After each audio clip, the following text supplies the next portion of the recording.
So this video is going to be around blueprints and adding AI standard surfaces to your models that you've got. So it's pretty straightforward process. What you'll do is you take your model, you'll export it as you did. So file, export, FBX. I'll show you. So highlight your model, file, export selection, find where you want to save it. So you'll see how my folder set up. So I'll save it in Maya. I've already got one here called Axe FBX. So then I'll export my selection. If yours is not set to FBX again, you'll have to find it in your settings. It's just underneath OBJ. That's where that'll be. So then once you've got your model here, what we'll then do is edit it Substance Painter. Here you've got my model in Substance Painter. So again, File, New, PBI Metallic Roughness, Algorithmic, and then select your model. Let's do it again just so you guys can see. 2048. Yep, that's fine. See your model. What I'm going to do, I'm not going to spend too much time sort of modeling, adding textures to this. Probably like a little wood, smart material. Here we go. Here's your wood chest. Like a wood. We've got a wood ship. We'll add that on, and then we'll create a black mask. Add it to certain sections. So handle. To add, there we go, and then I'll add a little bit of metal on just so you guys can see how that looks as well. So maybe we've got wood, let me add some metal on. Let me just dark that back there. Some iron old, let's see how that looks. Iron forge, that's probably going to work better. Yeah. So what you can do, a good trick here, you saw me make my mask. If you right click on your mask where you've got your wood, so what I want to do is just have a mask on where I've got my metal, so it's sort of opposite to where the wood is. You can copy your mask, so copy mask and then add a black mask, paste that mask into there.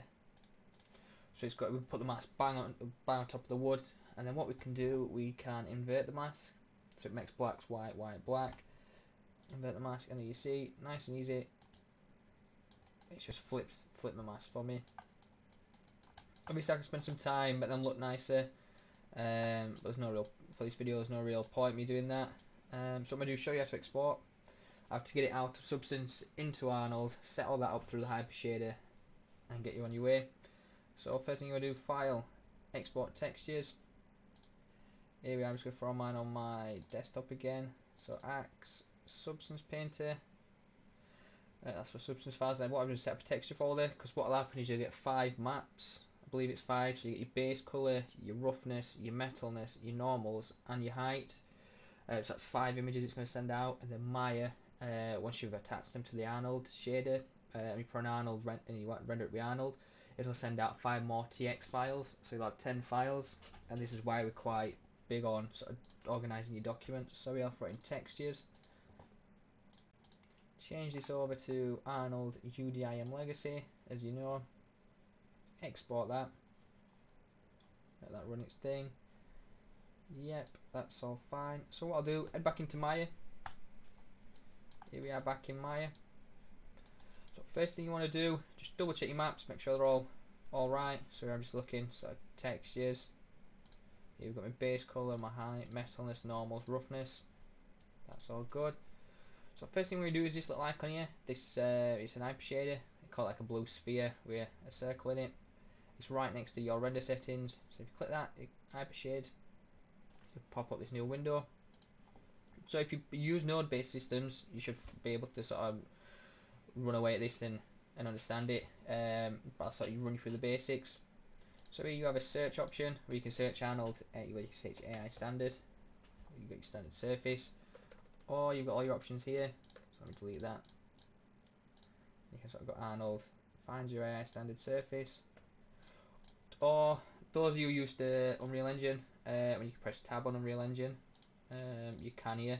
So same again, you can just press your tab button, type AI standard surface. Might be best so I get used to that because it is used in Unreal. So first thing I want to do, click on this node here, change it from AI standard surface 3 to Axe, just so I know when I come to assign it I know what's there. And here you you've got all your settings on your right hand side. Let me move mine over slightly just so you guys can see it. There we go. My picture will block it then. So what we want to do, go to your folders, go to your textures. I have copied a folder in there that I didn't need to copy in. Let me delete that. And let's Control Z. I don't know why that's there. We'll sort that out later. So grab these, drop them in here. You'll see it's throwing all my maps in. So what I have here is my roughness. So this is the map. This is the roughness node, and then this is the texture for it. Wouldn't really need to go too much into detail on that. What I like to do to start off with is highlight all of them, and you get this little option here. Just condenses everything down, makes it a bit easier for you when you're sort of figuring out. So you got your roughness, you got your base colour, and you got your height. Don't really need the height at this moment in time. We've then got the metalness, and this should be your normals here. That's all good. So with these, unfortunately, Substance Painter doesn't bring them over perfect. There is some settings that we need to change. Your base colour is fine, we can leave that. It is your roughness, so if you click on your roughness, your little grey node here, and where it says colour space, we just want to change that over to raw. You see how the map changed then up here. So again, colour space, it's under utility raw, and then alpha is luminance, it's just at the bottom. Same for metalness, so that's come as sRGB, we just want to change that to raw, and alpha is luminance, and then last one is your normals, so this one here. See, it's a bit different to the rest, it's like a purpley colour. Just change that from sRGB to raw. Leave the alpha is luminance, that does not need ticking. Now you're probably thinking, how do we get these attached? How does the AI standard surface take the data from the maps that we've just generated? So what we do is you click on your standard surface, so mine's axe here. You'll have these settings. So first one we're going to take is your base colour. So what you want to do is hover over your base colour here, and then with your middle mouse you want to press and hold your middle mouse in, so you scroller, hold it in and drag over to colour. You'll see that it's got these sort of dotted lines, that means we've got it still selected, and then you just release your middle mouse button and it connects. Same with roughness, so hover over it again like this and middle mouse click and hold it in and drag it to specular roughness. Next one is metalness, so again hold it in with your middle mouse over to base metalness. And the last one is your normals. So for this you have to scroll down a little bit to where it says geometry. So you see geometry, open that up and you've got what's called bump mapping. So again, middle mouse click over your normal, drag to bump mapping, and there you go. You see it's made it nice and sort of organised for us as well. So what you want to do, there's one last thing that we need to do, is in your bump 2D2 is change that to use as. So you see you got your texture, your normal, and now you've got this new node here. There's a bump value where it says use as. Change that to tangent space normals. So from bump to tangent space normals, and that's that done. The height, you can connect it, but it's a whole other video in itself. You've got a lot of values to play around with to make it look alright. I'll show you what happens with that in a second. So let me minimize my HyperShader. You'll see it just goes down here. Now I'm going to click on my object, right click, hold it in, and click assign existing material, and you see here we've got an axe. So there it's done, it's attached the axe texture to the model, you'll see. And if I quickly throw in a light, give that one like skylight, and you should be able to see when it decides to render. You'll see there, do you see that quick pop up? That's Arnold generating them TX maps. That map, yeah, that light's a bit rubbish to see. We'll try with this one. Pause, and then light in the sky dome. You see, obviously I did not spend much time at all texturing these, so the textures look terrible. That is obviously just down to me not changing the render settings and not spending enough time in Substance Painter. But that's that. What I'll do is I'll show you what happens with your height map. So if we go to your HyperShader, again, that little blue sphere. Or if you minimize it like I did, it's just down here on your left hand side. Just maximize it.